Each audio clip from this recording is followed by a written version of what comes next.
Yo everybody, welcome back to the channel where we dive deep into the world of Warcraft. Today we're discussing some exciting updates and insights from the Seas of Discovery developer Josh Greenfield, also known as Agrend. We're also going to be discussing the current state of balance on the PTR and my own personal experience. We'll be breaking down the recent tweets from senior game producer Josh Greenfield regarding the balance of the game and the test realm itself, and we'll also be discussing the community reaction, including opinions from notable players like Joker D. And of course we're going to include my own personal thoughts and my experience on the test realm as well. So starting things off, right before the PTR went live this week, senior dev Josh, he tweeted about the upcoming changes to the Hunter, the Mage, the Warlock classes. So the idea is that these classes are going to be tested first, and then more changes for other classes are going to be rolled out later. The thing is though, with this July 11th release, it does kind of feel like we're running out of time for new balancing, so this might be kind of what you see is what you get. So Josh also emphasized that the main focus is on the gameplay mechanics, rather than the final damage numbers.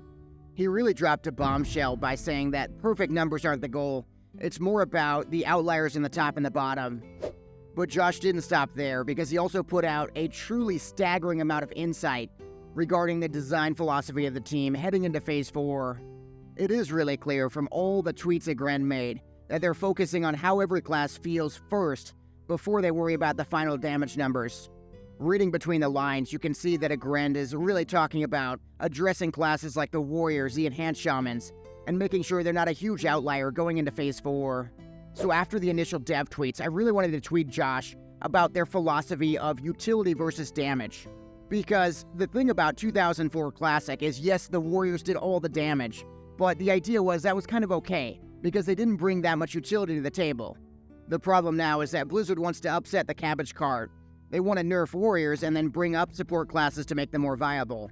But I wanted to really know how far Blizzard was willing to go. Would they be okay with, say, Shadow Priests and Warlocks at number 1 DPS, and Warriors or Rogues being at the bottom because they don't bring very much utility?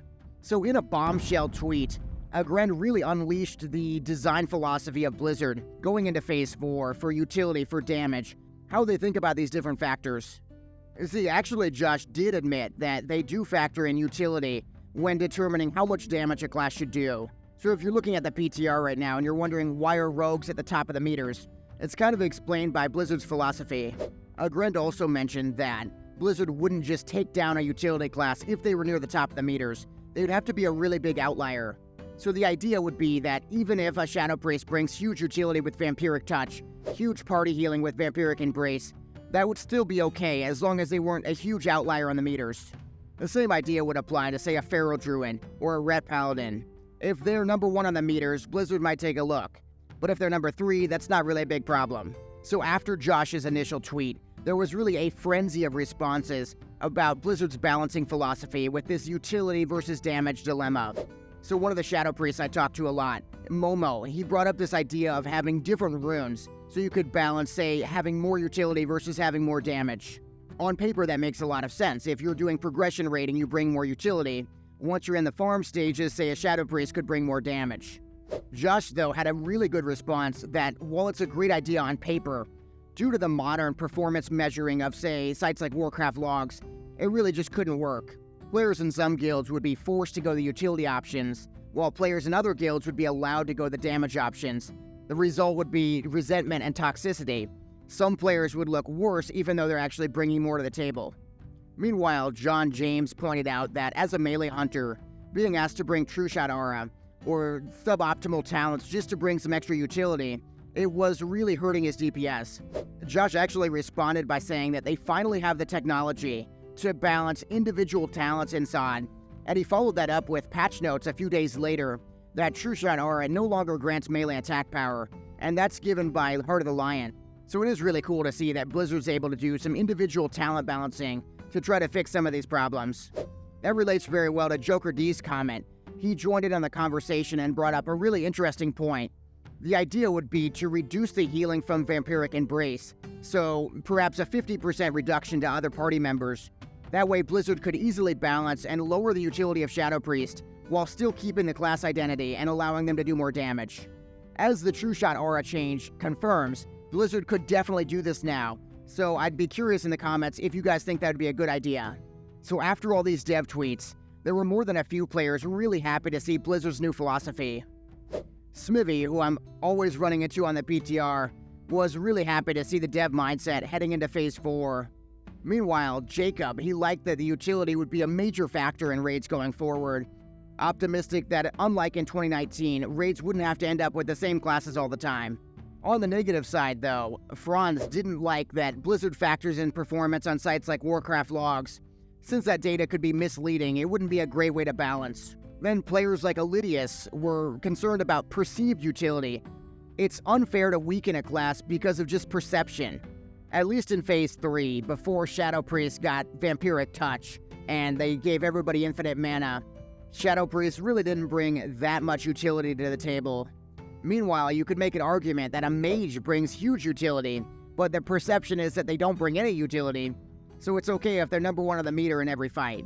There were also more than a few complaints about the balancing of individual classes, and even some accusations of favoritism. After all, Shamans brought some of the highest raid utility, and if you've done any Blood Moons lately, they also got to carry in PvP.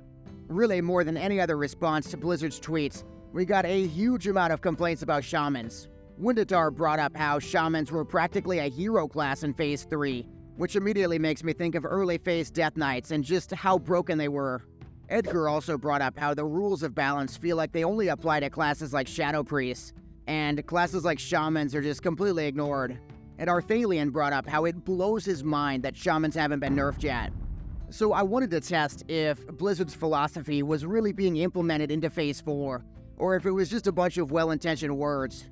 I opened up the PTR and I did a bunch of fights on test work. The first thing I wanted to see was whether warriors were really being taken down as much as people thought, and whether support classes were being brought up. Immediately when I started testing, it was clear that rogues and mages were dominating on every single poll. But the big takeaway from my testing was that Blizzard did keep their word on warriors. There was never a poll where I saw a top 5 warrior, and they were almost always at the bottom of the meters. As for whether that's fair when their peers are doing 30% more damage with less effort in their rotations, that's for you to decide in the comments. In the end, utility classes, like they always do, are gonna struggle in Phase 4. And pure DPS classes, with the exception of possibly Warrior, they're going to dominate the meters. So with all these new dev tweets, the philosophy of the endgame of Season of Discovery has finally been revealed.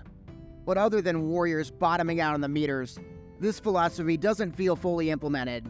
Most supports are near the bottom, and questions remain about how much of a role they'll play in the endgame. They didn't want us to stack Warriors in Phase 4, but now we might just be stacking Rogues instead. I'd love to hear your thoughts on all the dev tweets and the balancing of Phase 4 so far. And make sure to keep it right here and subscribe for way more balancing insights in the very near future. Then click on my Phase 4 prep video next to make sure you're as prepared as possible for July 11th.